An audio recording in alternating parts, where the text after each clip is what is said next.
Okay, welcome to another episode of Critical Wade Theory. And this is a bit of an experimental one because I'm doing sort of a random topic grab bag, if you will. And I've got two different topics. They basically have very little in common, all right? So, electricity is going to be one of the topics, and then pot law or marijuana law.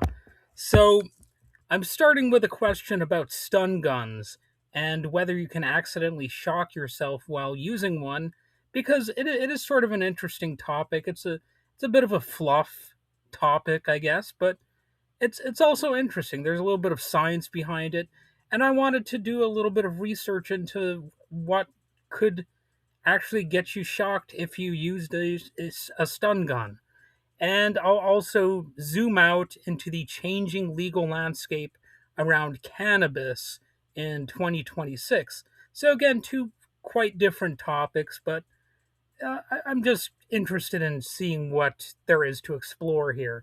So I'm no expert, I'm not a scientist, but I did a little bit of research without actually shocking myself. I'm not one of the cast members of Jackass or whatever. I didn't actually use a stun gun on myself or another person, but I did want to get some answers on that.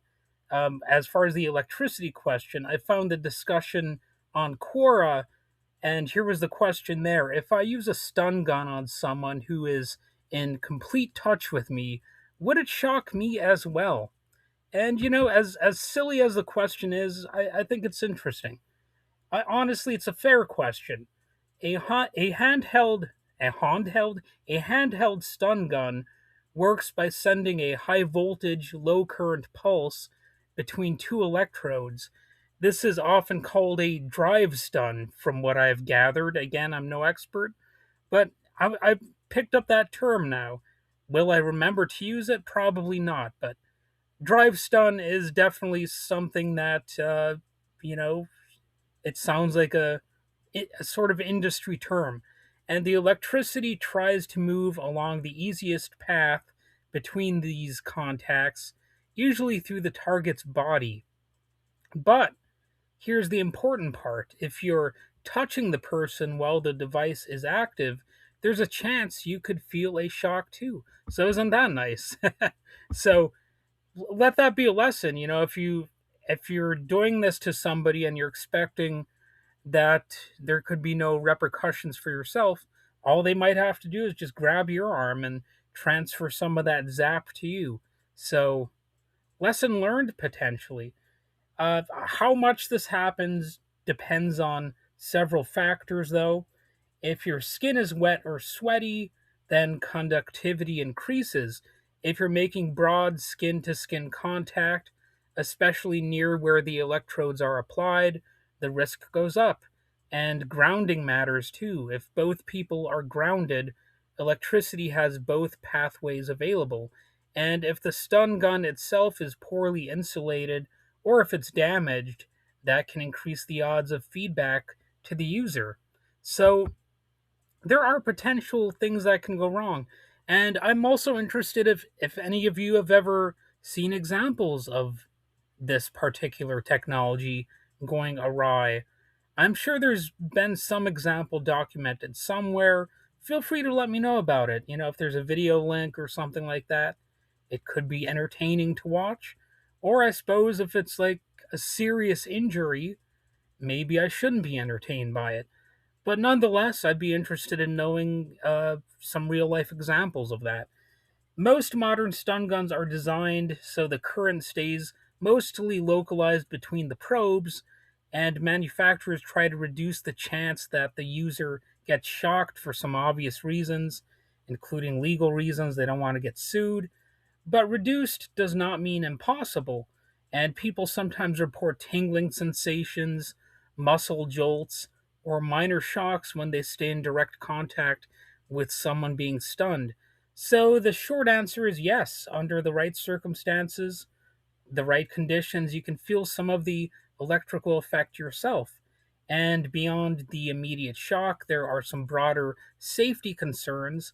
Devices like stun guns and tasers can cause serious injuries in certain situations, someone with a heart condition, an implanted medical device, or even someone who simply falls awkwardly after losing muscle control can end up seriously hurt. So that's one of the things you want to take into account. And there are reasons that people want these weapons banned, just like you would want certain other weapons banned because they can have some potentially negative consequences. And then there's the legal side that I'm getting into now. I mean, that's pretty much that topic over and done with. So now we're going to talk about laws around possession and use of uh, marijuana. And, it can vary dramatically depending on where you are. The broader war on drugs and how drug laws continue to evolve around the world is a rather interesting topic.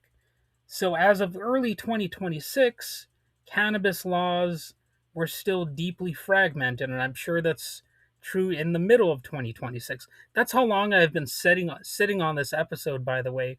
I wrote these notes in early 2026, and now we're already in July, so we're, I guess, a little bit beyond the halfway point of the year.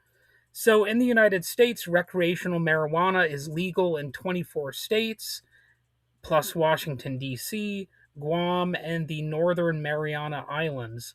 Medical marijuana is even more widespread, with around 40 states permitting some form of medical use.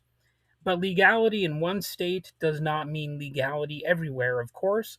There's always got to be a catch. I guess you can't be a pothead literally anywhere you want, even in this year of our Lord, 2026. So, Virginia is a good example of how strange this legal patchwork can get. Adults can legally possess cannabis and grow plants at home, but commercial retail sales still remain unresolved. Some states have gone further by decriminalizing possession of small amounts. Places like Hawaii, Louisiana, and New Hampshire often treat minor possession more like a civil infraction than a criminal offense. At the same time, states like Idaho, Kansas, South Carolina, and Wyoming still prohibit marijuana entirely, including medical use. So, boo, boo to those states. Um, Federally, cannabis remains legal in the United States because it's still classified as a Schedule 1 controlled substance, although apparently, from what I have gathered, the Department of Justice has begun the process of moving it to Schedule 3. Um, I guess they just are moving in slow motion on that one because whenever it comes time for the government to maybe do something good, they have to take their sweet ass time with it, like the molasses or sap or syrup or whatever, any slow moving substance like a snail, uh, a turtle. Although sometimes turtles can move faster than they're given credit for, but you know what I mean. Just very slow moving. But when it comes time to do something that's bad or even altogether evil, well, then they can move lickety split. They're fast as a speeding bullet. They're fast as Superman to do some evil shit. But when it comes to doing something at least vaguely good, it's like, oh, I gotta be a slow poke. I gotta move like an old rickety man down the road to nowhere.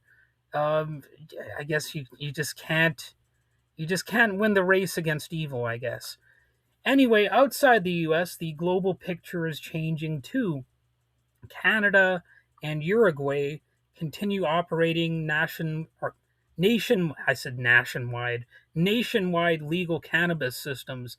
So Germany, Malta, Luxembourg, and the Czech Republic have all moved toward adult use legalization in different forms, often focused on personal cultivation and private possession.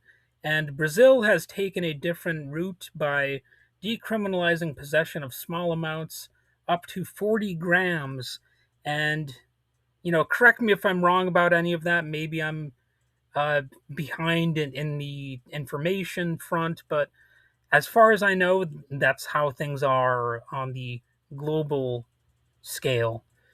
But despite all these reforms, one thing remains consistent almost everywhere: crossing international borders with cannabis is still treated extremely seriously. Even traveling between two places where marijuana is legal can actually create legal problems if national borders are involved, or if just those two different places have slightly different laws. I mean, there might be exceptions to the rule, like if you have marijuana that's laced with something or whatever. Maybe it was too unregulated or something like that. If they catch wind of it, you might still get in trouble for one reason or another. And they're always looking for something. So be on the lookout yourself if you're a pot fiend. I myself am actually not a pot fiend, for the record.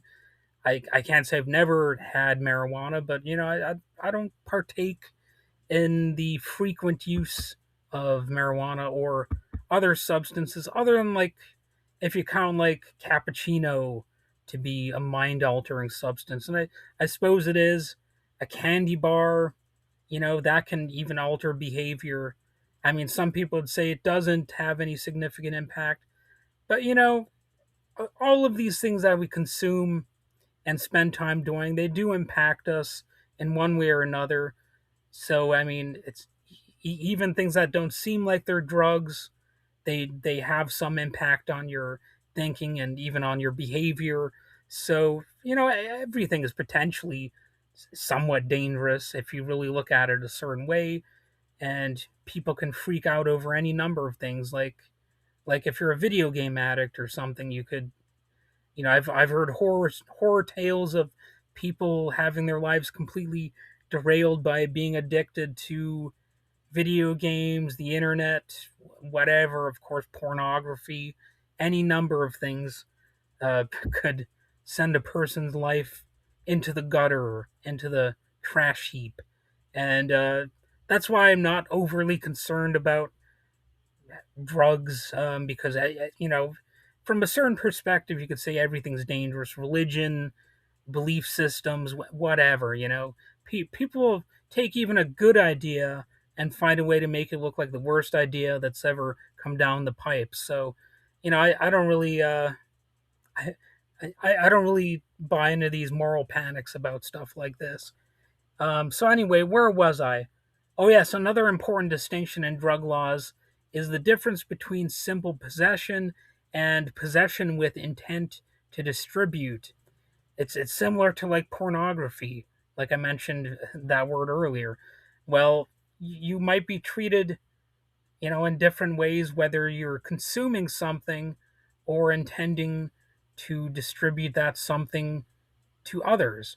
In many jurisdictions, the quantity someone carries can dramatically change the charges they face. Small possession might result in a misdemeanor or citation, while larger quantities can trigger felony level penalties tied to suspected distribution. So if you've got a few tiny little specks of cocaine, it'll be treated as different from having a massive amount of like bricks of cocaine, to kind of do a cartoonish example of what I'm talking about. Of course, you could transpose that to marijuana as well. I just think the bricks of cam- campaign cocaine. I was thinking politics and political campaigns, I guess. But if you got these massive bricks of cocaine, it's going to be one hell of a party, but you might regret it because you might end up in the slammer. So, for substances other than marijuana, penalties are often still severe. In most U.S. states, possession of small amounts of illicit drugs can still lead to felony charges, unless you're at one of those like billionaire drug den parties. Then you can get away with it if you've got the right connections. If you